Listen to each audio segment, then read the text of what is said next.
উনি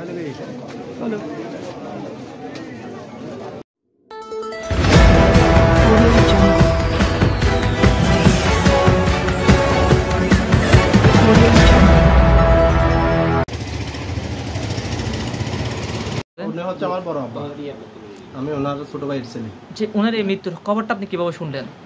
ওনার মৃত্যুর খবরটা শুনছি যে আমি আমাদের এদিকে একটা কাজ করতেছে, ওখানে আমি ভাই ব্রাদারদের সাথে ছিলাম আড্ডাতে। ওখানে আমার আম্মা ফোন করে বলছে যে তোমার বড় আব্বাকে মানে মেরে ফেলতেছে, একটু তাড়াতাড়ি ফোলাফাইন নিয়ে আয় বা উদ্ধার করার জন্য।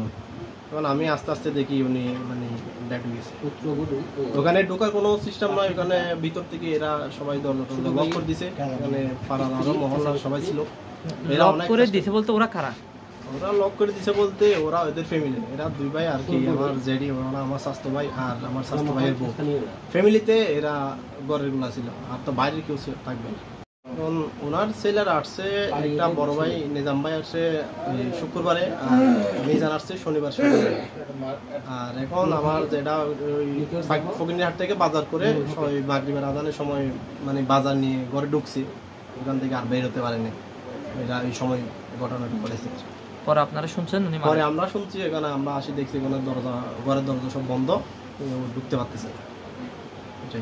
এখন ওইটা জানলো যে পরে এরা মানুষেরা যখন অতিরিক্ত ইয়া করতেছে, দরজা বাড়ি দিতেছে, এরা জানালা একটা খুলছে, ওই জানালা দিয়ে দেখছে এখানে মানে রক্তাক্ত অবস্থায় ছিল।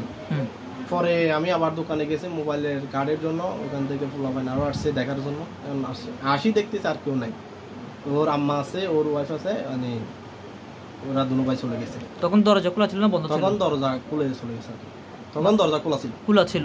লাস্টটা ওখানে পড়েছিল? লাস্টটা ওখানে পড়েছিল। আর যে যে মারা গেছে ওনার ওয়াইফ কোথায় ছিল তখন? ওনার ওয়াইফ ওইখানে ছিল, ওর নাতিকে নিয়ে বসে আছে ওইখানে বসে আছে লাশের পাশে? ওই ঘরের লাশের ওইখানে ঘরের ভিতর ছিল আর কি, লাশের পাশে বসে না, এখানে দাঁড়িয়ে আছে ঘরের ভিতরে। চেষ্টা করি চাই মাইজর ভাইয়ের বউরা হত দরজা নকলে, মাইজর ভাইয়ের বউরে আর মাইজুর বউরে, তারপরে তোর ফোয়ার বউ বলে ফোন ঠেং চাইলো তুই তোর গীতাটা বাদ দিতাই উনুর দেয়। তারপরে এইবার বলে পলাতি মেঘ দি এইবার বলে যাই দেবার লবারে হাই উনিশ দিয়ে কিনা বাদ ইত্যাদি আসি দি হতো। হ্যাঁ, এখানে বাড়ি হওয়াতে ও আমাদের প্রতিবেশী চাচাতো ভাই হয়, তারপর উনি আমার চাচা হয়, যিনি মারা গেছেন উনি আমার চাচা হয়। তো সেই হিসেবে এখন যিনি ওই যে দুই ছেলে মার্ডার করছে, ওই দুই ছেলে প্রবাসে ছিল, দুইজন দুই দেশে থাকে, একজন কাতারে থাকে, একজন দুবাইতে থাকে। এখন এরপরে এরা আসছে, এক সপ্তাহ হয়েছে, গত এক সপ্তাহ শুক্রবারে আসছিল। আসার পরে সব কিছু ঠিকঠাক ছিল, কিন্তু এদের ফ্যামিলিতে এটা অনেক আগে থেকেই এই বিষয়টা নিয়ে মানে মনোমালিন্য ওদের ভিতরে চলতেছিল। কিন্তু পরবর্তীতে যেটা দেখা গেল, এখন আমরা এটা হওয়ার পরে বুঝতে পারতেছি যে মানে ওদের জায়গা সম্পত্তির ব্যাপারে নিয়ে কিছু, আর পারিবারিক রিলেশনশিপে ওদের মার সাথে তেমন ভালো সম্পর্ক নাই।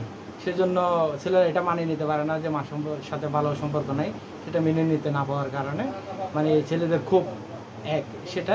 দ্বিতীয় হচ্ছে যে জায়গা আছে তার দাদার জায়গা, কোনো বাবার না, দাদার জায়গা থেকেও বাগবন্টনে কিছু অংশ পাইছে, ছোট অংশ। ওই অংশটা উনি বিক্রি করতে চাইছিল মুরব্বী, এখন উনি যেহেতু বিক্রি করতে পারে নাই আর ছেলেরাও চাইতেছে না, সেজন্য বাইরের কেউ নেয়। তো এখনো বিক্রি না করে নাই, তারপরেও ওনাকে আজকে মানে কি দুনিয়া ছেড়ে চলে যেতে হলো। এটা সত্যি কারণটা ঘটতেছে 7টার দিকে, তখন আমরা বাড়িতে কোনো ছেলেই ছিলাম না, মানে সবাই আমরা দোকানে ঘাটে নামাজ দোয়া পড়তে গেছে, সবাই দোকানে ছিল, ওনার ভাই ব্রাদাররাও চাচারাও ছিল না কেউ।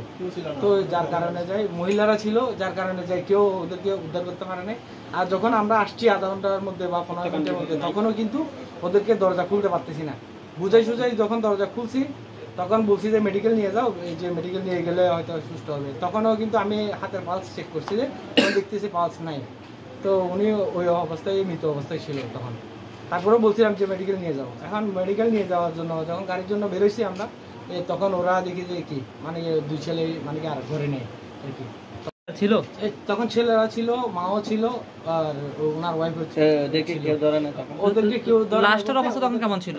ওরা বলতেছে আমাদের ফ্যামিলি সমস্যা, দরজা বান্ধ দিচ্ছে, কেউ ঢুকতে দিচ্ছে না। আমি অনেক চাচাতো ভাই হিসেবে আমার কথা একটু রাখছে, তা আমি বলছি এরকম ঘরে কেউ এটা বলে তারপর ঢুকছি আর কি।